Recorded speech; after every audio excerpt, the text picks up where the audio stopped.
Morning student.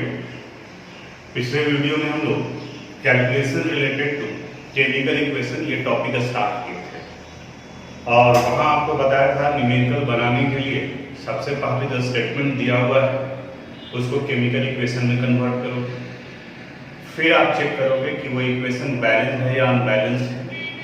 अगर वो unbalanced chemical equation है तब उसे आप हीट एंड चार्ज मेथड से बैलेंस करेंगे। फिर इसके बाद ये देखना है कि किसका डाटा दिया हुआ है और किनका किनका वैल्यू निकालना है। जिस टर्म्स में पूछा है, मास पूछा जा रहा है, मोल पूछा जा रहा है या मॉलिक्यूल पूछा जा रहा है और उसी के अनुसार से आप उसको सोल्व करोगे, यानी उससे रिलेटेड क्वेश्चन सोल्व करोगे। आज हम लोग उसी में एक स्टेप और आगे बढ़ते हैं। अगर किसी में आपसे वॉल्यूम पूछा जा रहा है तो उस कंडीशन में आप कैसे निकालोगे। एक सिंपल कंसेप्ट है, वो ध्यान में आप रखिएगा। The volume of 1 mole of A gaseous component eight STP is 22.4 litre. अब ये एसटीपी, एनटीपी, एसएटीपी ये सारा का 11th में ही स्टेट्स ऑफ मैटर चैप्टर में हम लोग डिस्कस करेंगे। यानी कि अभी एसटीपी, एनटीपी, एसएटीपी इन सब के बारे में हम लोग नहीं जा रहे हैं, उधर शिफ्ट नहीं कर रहे हैं। आप बस इतना मान करके चलो कि एसटीपी एब्रिविएशन है स्टैंडर्ड टेम्परेचर एंड प्रेशर का, और जिस पर 1 मोल गैसियस कंपोनेंट का वॉल्यूम 22.4 लीटर होता है। अब उसी 22.4 लीटर को अगर मिलीलीटर में कन्वर्ट करेंगे तो 1000 से मल्टीप्लाई कर दोगे तो वो 22,400 मिलीलीटर हो जाएगा। अब इसे समझाने के लिए एक क्वेश्चन यूज करते हैं। फिर से आते हैं। अगर मान लिया carbon burns in the presence of oxygen to give carbon dioxide, ये इक्वेशन दिया हुआ है। आपसे कहा जा रहा है कि if 6 gram carbon involve in the reaction then determine the volume of carbon dioxide gas formed at STP, यानी कि एसटीपी पर बने हुए गैस का वॉल्यूम कितना होगा। तो सबसे पहले हम लोग केमिकल इक्वेशन लिख लेते हैं। Carbon burns in the presence of oxygen to give carbon dioxide, ये CO2 का फॉर्मेशन करता है। क्वेश्चन में दिया हुआ है 6 ग्राम ऑफ कार्बन, कार्बन का वैल्यू दिया हुआ है 6 ग्राम, और आपसे पूछा जा रहा है कि कार्बन डाइऑक्साइड का वॉल्यूम कितना है। पहले आप ये चेक कर लो, और दूसरा एक और ऐड कर देते हैं कि how many number of mole of oxygen is required to complete the reaction, यानी यहाँ पे इसका मोल निकालना है। पहले इक्वेशन देख लेते हैं कि बैलेंस है या अनबैलेंस है।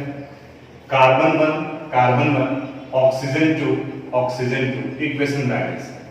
अब जो दिया हुआ है उसी से रिलेटेड उसको सोल्व करेंगे। यहाँ मास दिया हुआ है तो कार्बन का यहाँ ग्राम एटॉमिक मास वैल्यू 12 ग्राम आ जाएगा। इसका मोल पूछा जा रहा है तो इस इक्वेशन में ऑक्सीजन का 1 मोल है तो यहाँ हम लोग 1 मोल लिखेंगे। पहले ही बताए थे कि अगर मोल को यूनिट के फॉर्म में यूज कर रहे हैं तो MOL लिखा जाता है, और स्टेटमेंट में वर्ड के रूप में यूज करें तो MOL लिखा जाता है, इसलिए हम यहाँ MOL लिखे हैं। वॉल्यूम, अब देखो तो यहाँ कार्बन डाइऑक्साइड का कितना मोल दिया हुआ है तो इट इज 1 मोल, और 1 मोल का वैल्यू 22.4 लीटर होता है। किस कंडीशन में? At STP. आप यहाँ लिख दो एट एसटीपी। अब 2 पार्ट निकालना है, एक कार्बन डाइऑक्साइड निकालना है, दूसरा ऑक्सीजन निकालना है। तो सबसे पहले हम लोग कार्बन डाइऑक्साइड का वैल्यू निकालना है और CO2 यहाँ लिखेंगे। क्योंकि कार्बन का वैल्यू दिया हुआ, कार्बन डाइऑक्साइड निकालना है तो इसको राइट साइड में लिखेंगे और इसको लेफ्ट साइड में लिखेंगे। तो since 12 gram carbon give 22.4 litre CO2 at STP, therefore 1 gram carbon will give 22.4 divided by 12। तो कितना ग्राम दिया हुआ है? 6 ग्राम। तो 6 ग्राम के लिए आ जाएगा 22.4 divided by 12 into 6, it means 11.2 liter CO2 at STP।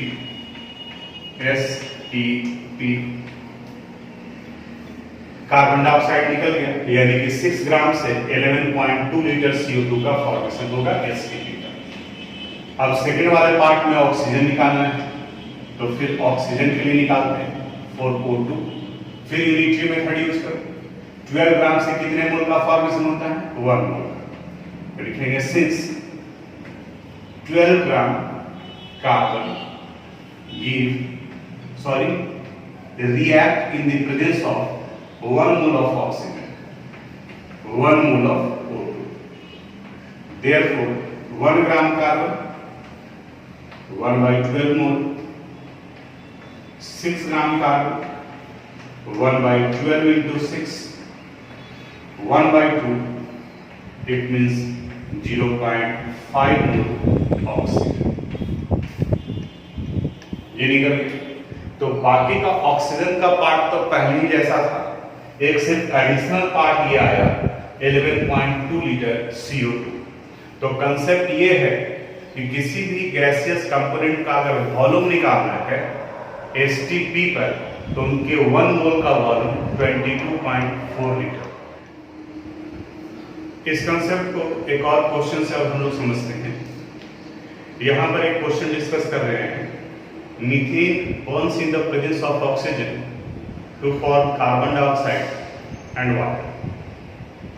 पहले भी इक्वेशन बनाया हुआ है, अब यहां दिया हुआ है if 32 gram methane burns in the presence of oxygen to form carbon dioxide and water, then determine how many gram of oxygen is required to complete the reaction, how many moles of H2O is formed during the reaction, and what would be the volume of carbon dioxide at STP formed during the reaction।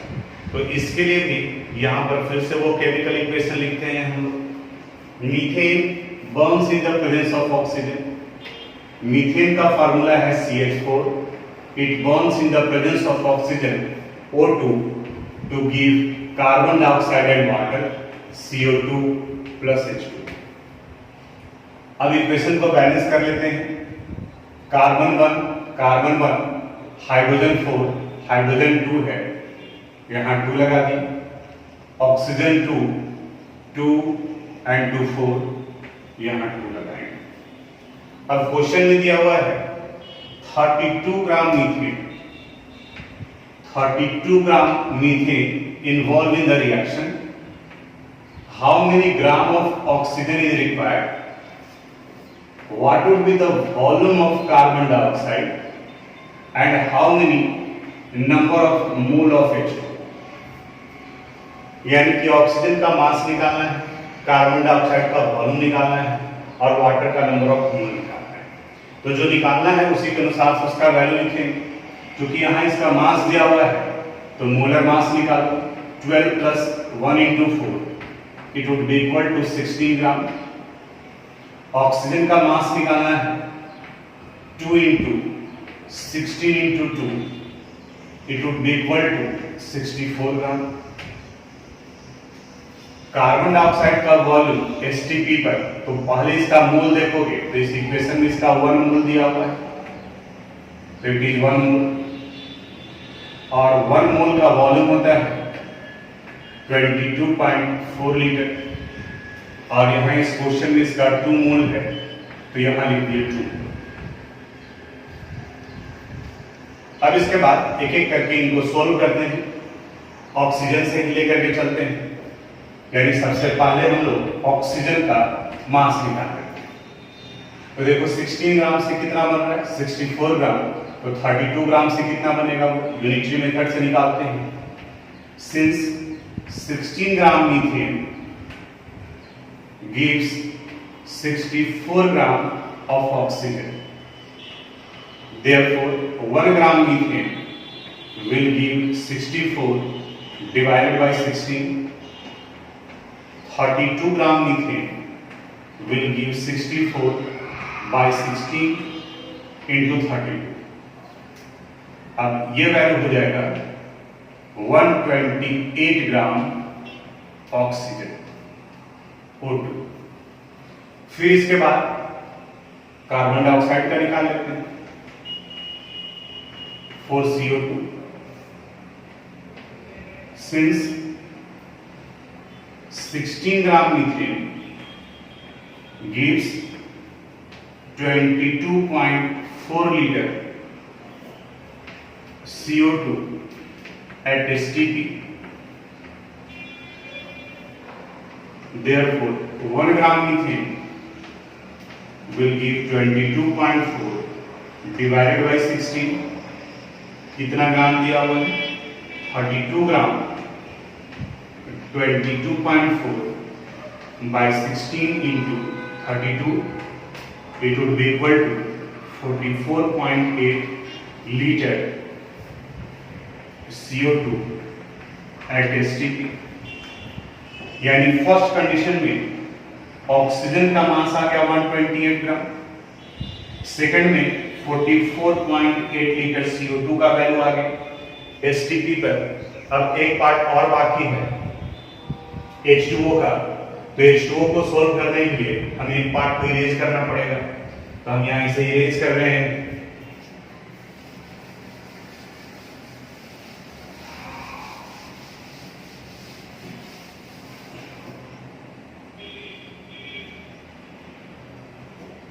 For H2O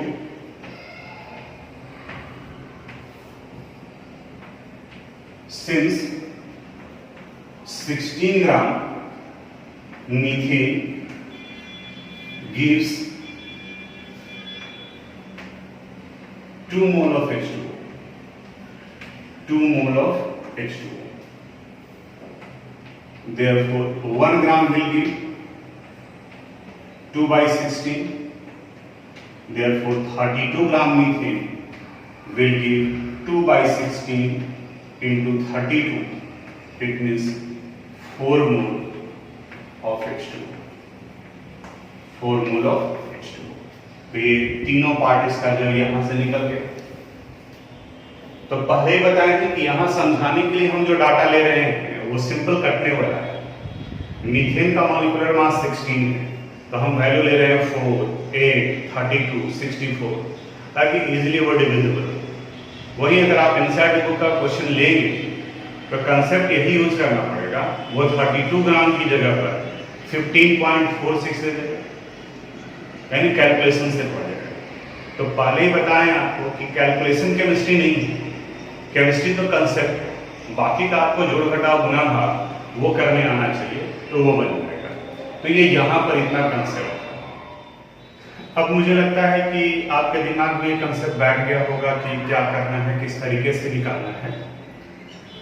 लेकिन अब हम लोग इसी वाले concept को थोड़ा short में बनाने की कोशिश करते हैं, क्योंकि अगर कोई ऑब्जेक्टिव क्वेश्चन सोल्व कर रहे हैं तो वहां पर अगर आप ये यूनिटरी मेथड अप्लाई करोगे तो उस कंडीशन में एक तो टाइम ज़्यादा लगेगा और दूसरा स्पेस.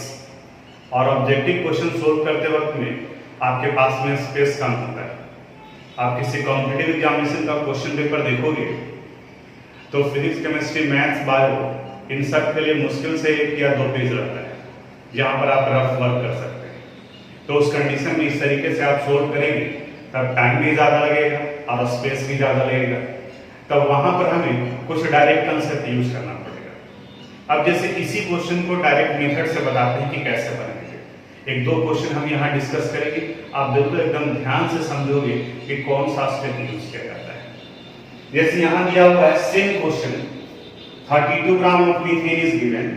आपको निकालना है कि how many gram of oxygen is form, what would be the volume of carbon dioxide and how many moles of H2O would be formed during the reaction. इसी बैलेंस द केमिकल इक्वेशन को हम यहाँ थोड़ा बीच में लिख देते हैं. CH4 plus 2O2 it give CO2 plus 2H2O.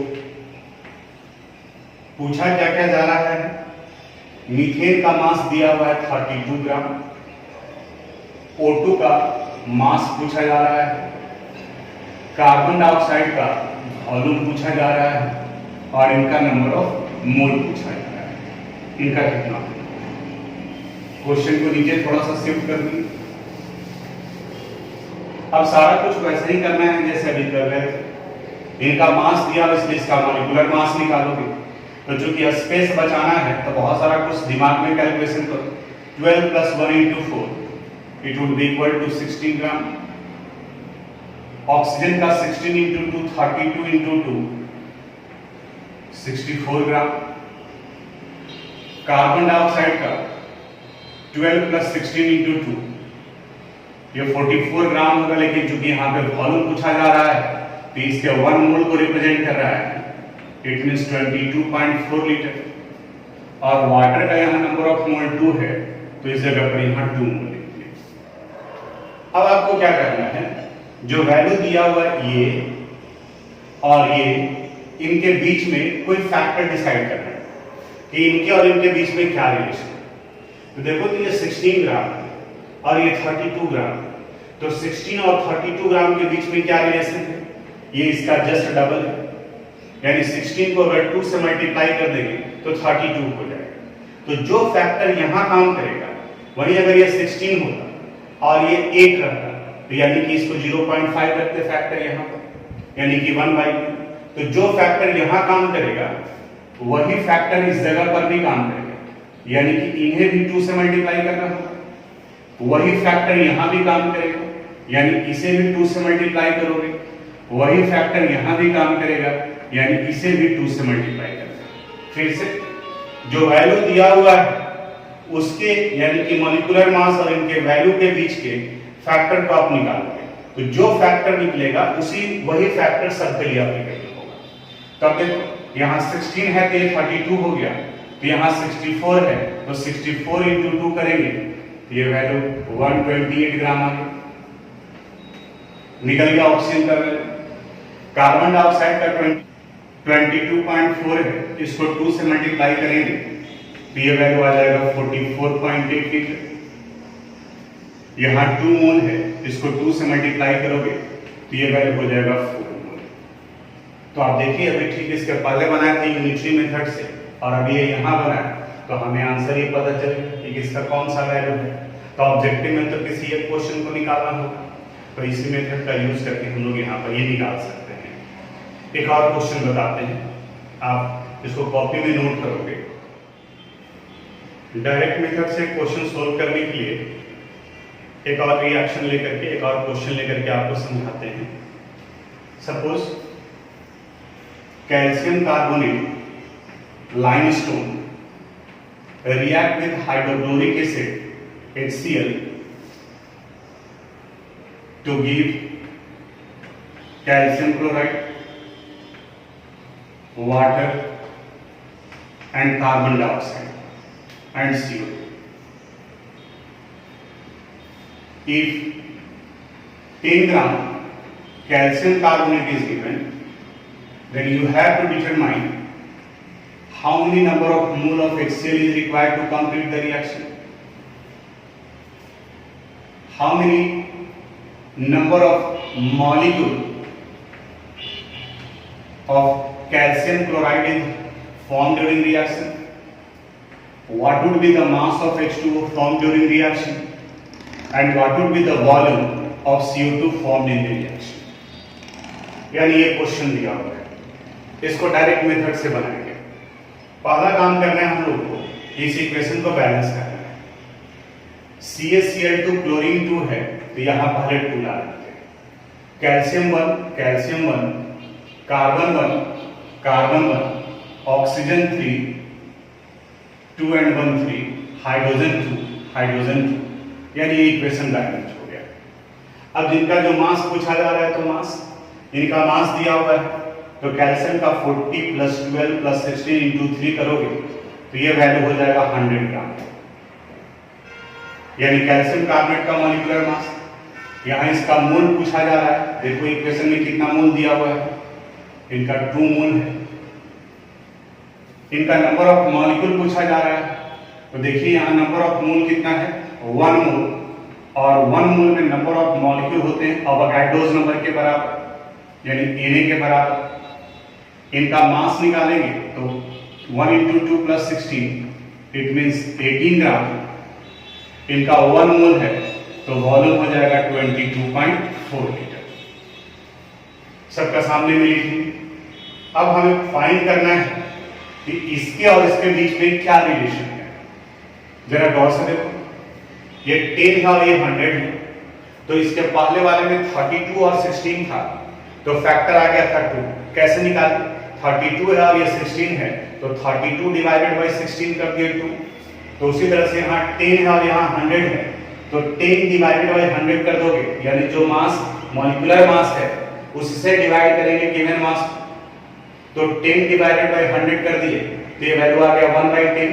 1/10 करने का मतलब 0.1, तो फैक्टर मिल गया यहां से हमें 0.1। तो बस वही कंसेप्ट इन सब जगह पर लगा देना है, इसे भी मल्टीप्लाई करना होगा 0.1 से, इन्हें भी मल्टीप्लाई करना होगा हम लोग को 0.1 से, इसे भी मल्टीप्लाई करना होगा हम लोग को 0.1 से, यानी कि सबको 0.1 से कर दो, आंसर तक पहुंच जाएंगे हम। आते हैं यहाँ 2 मोल है, तो इसको 0.1 से मल्टीप्लाई करोगे तो ये वैल्यू आ जाएगा 0.2 मोल। 0.2 मोल। अब अवोगाड्रो नंबर यानी 6.022 into 10 to the power 23, उसको 0.1 यानी 10 to the power -1 से मल्टीप्लाई करोगे तो ये वैल्यू आ जाएगा यहाँ 6.022 into 10 to the power 22। 0.1 से मल्टीप्लाई, 18 को 0.1 से मल्टीप्लाई करोगे तो ये 1.8 ग्राम हो जाएगा, और 22.4 को मल्टीप्लाई करोगे तो ये 2.24 लीटर आ जाएगा, यानी कि डायरेक्ट मेथड से हम निकाल दिए। फर्क बस इतना पड़ेगा कि आपको समझाने के लिए हम ये वैल्यू लेकर के चल रहे हैं जो 0.1 है, लेकिन अगर कंसेप्ट आपका बना हुआ है तो मे भी हो सकता है कि 0.1 की जगह पर 0.125 हो, किसी कंडीशन में 3.6 आ जाए, तो कैलकुलेशन तो सिर्फ आपको एक ही बार करना पड़ा, 3.6 फैक्टर निकला या 0.36 निकला, लेकिन बाकी सब में तो आपको सिर्फ 0.36 से ही मल्टीप्लाई करना है। तो अब आप क्या करोगे, अभी तक जितना सारा क्वेश्चन सोल्व किए हैं उन सारे क्वेश्चन को फिर से एक बार अब इसे डायरेक्ट मेथड से बनाइए। इस बार असाइनमेंट में बहुत कम लोग सबमिट किए, 50% के करेंगे, 50% का स्टूडेंट नहीं किए, थोड़ा सा बुरा लगता है। आपको आधे घंटे से ज्यादा का वर्क नहीं देते। हमें पता है कि आपको फिजिक्स भी करना है, मैथ्स भी करना है, आप में से बायो के जो स्टूडेंट हैं उन्हें बायो भी करना है।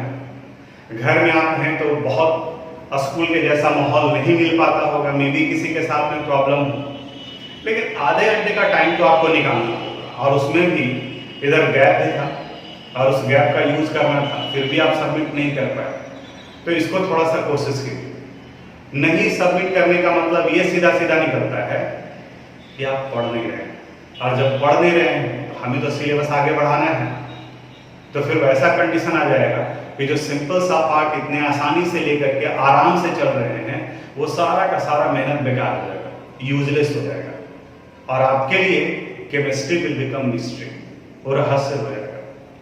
केमिस्ट्री कोई आसान सा नहीं है पेपर। आप कई लोगों से पूछिएगा, जो कई लोग बोलेंगे केमिस्ट्री जो है वो उस कंडीशन में है, टफ लग रहा है। पता है किन्हें टफ लगता है? टफ उन्हें लगता है जिनका बेसिक पार्ट ठीक नहीं है, और जिनका बेसिक पार्ट ठीक है उनके लिए केमिस्ट्री स्कोरिंग हो जाता है। बहुत सारे वैसे भी स्टूडेंट मिलेंगे जो आपको बताएंगे कि नहीं इसमें तो हमने अच्छा स्कोर कर लेते हैं, केमिस्ट्री ठीक है, समझ में आ रहा है, इसका मतलब उनका फाउंडेशन स्ट्रांग है, और जब फाउंडेशन स्ट्रांग है तो फिर बाकी ठीक है। केमिस्ट्री में एनसीईआरटी ही मेन है, अगर एनसीईआरटी का कंसेप्ट क्लियर हो गया इसका मतलब बाकी क्लियर हो गया, तब यहां तक का ये कंसेप्ट क्लियर हुआ। अब आपके ऊपर में डिपेंड करता है कि पहले वाले क्वेश्चन को आप सोल्व कर लें। अब हम लोग इस केमिकल इक्वेशन के लास्ट वाले टॉपिक पर आते हैं। एक नया कंसेप्ट है लिमिटिंग रिएक्टेंट। लिमिटिंग रिएक्टेंट, और इसी लिमिटिंग रिएक्टेंट को लिमिटिंग रिएजेंट भी कहा जाता है। लिमिटिंग रिएक्टेंट, अभी तक जितने सारे क्वेश्चन आप सोल्व किए उन सब में आपको किसी एक ही केमिकल सब्सटेंस का मास दिया हुआ रहता था, जिससे कंपेयर करके बाकी दूसरे का निकालते थे। लेकिन जब इस वाले पोर्शन पर आएंगे तो सपोज मान लिया कि carbon burns in the presence of oxygen to give carbon dioxide.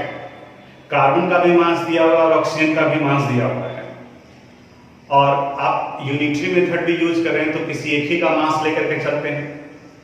अब इन दोनों में से दोनों का अलग अलग आप लेकर के चल रहे हो तो अलग अलग वैल्यू आ रहा है, तो सवाल उठता है कि इन दोनों में से कोई एक ही सही होगा, तो अब कौन सा सही होगा, किस रिएक्टेंट का मास लेकर के चलना होगा, तो उसके लिए हमें लिमिटिंग रिएक्टेंट कंसेप्ट का जरूरत पड़ता है।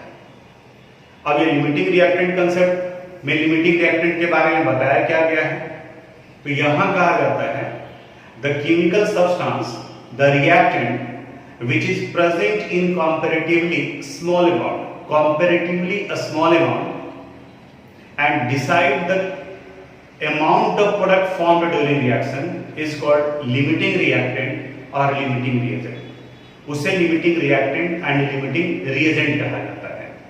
limiting reactant completely consumed in the reaction, यानी ये पूरे रिएक्शन में completely consumed कर जाता है।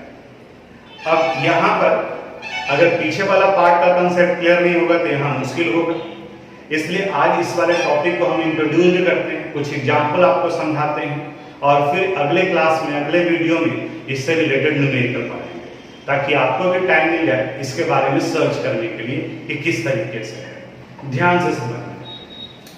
अगर मान लिया कि आप किसी कार्बन कंटेनिंग सब्सटेंस को या कार्बन ही ले लें, उसे आप बर्न करते हैं एयर में, तो कार्बन डाइऑक्साइड बनेगा। अब आप देखो, आप एयर में कार्बन को बर्न कर रहे हैं तो कितना कार्बन डाइऑक्साइड बनेगा ये ऑक्सीजन के अमाउंट पर डिपेंड नहीं करेगा, तो वो कार्बन के अमाउंट पर डिपेंड करेगा। क्यों? क्योंकि एयर यानी ऑक्सीजन तो पूरे एटमॉस्फेयर में फैला हुआ है, ऑक्सीजन एक्सेस अमाउंट में प्रेजेंट है, लेकिन कार्बन कम अमाउंट में है, तो कितना कार्बन डाइऑक्साइड बनेगा ये ऑक्सीजन पर नहीं कार्बन पर डिपेंड करेगा। तो यह carbon act as a limiting reactant, यानी जिनका अमाउंट कम हो वो लिमिटिंग फैक्टर के रूप में काम करता है। एक दो छोटा छोटा एग्जांपल बताते हैं। मान लिया कि आप 20 लोग हैं, कहीं गए, अचानक रास्ते में पहुंचे, एक जगह पर एक ठेले पर जो चाय बना रहा था, और आप वहां पहुंचने के बाद में बोलते हैं कि हमें चाय पीना है।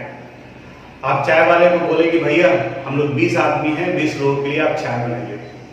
चाय वाले के पास में बड़ा सा कंटेनर था, उसमें वो चाय बना दिया, 20 कप चाय बना दिया।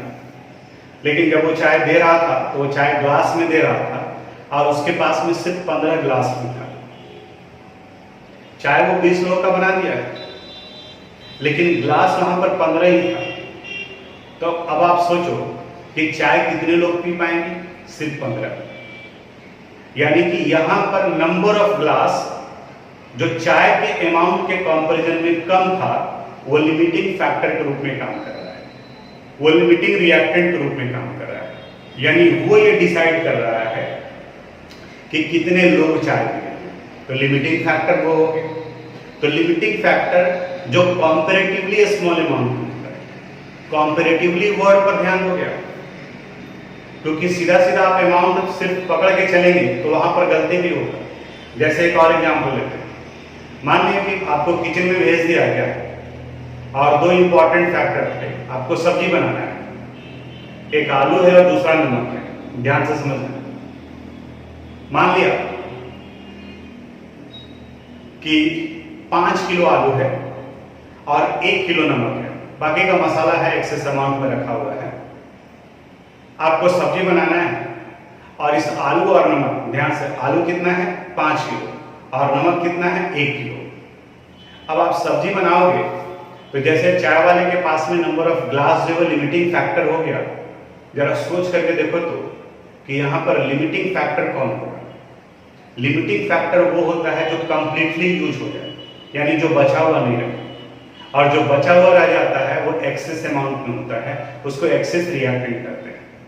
अब जल्दीबाजी में आप रहोगे तो तुरंत आपके दिमाग में आंसर आएगा कि आलू 5 किलो है और नमक 1 किलो है, तो नमक का अमाउंट कम है, तो नमक जो है वो लिमिटिंग रिएक्टेंट हो जाएगा, लिमिटिंग फैक्टर हो जाएगा।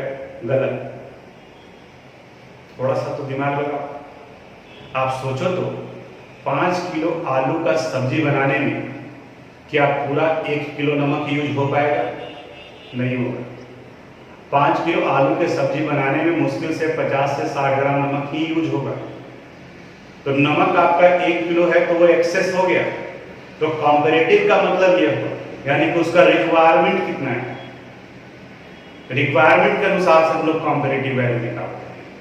तो इसलिए जब हम लोग अमाउंट निकालेंगे तो कंपेयर करना पड़ेगा दोनों रिएक्टेंट को, इसमें से कौन लिमिटिंग फैक्टर है, और जैसे ही पता चलेगा कि ये लिमिटिंग फैक्टर है तो फिर बाकी का क्वेश्चन आसान हो जाएगा, वो यूनिटरी मेथड से हम लोग बना पाएंगे।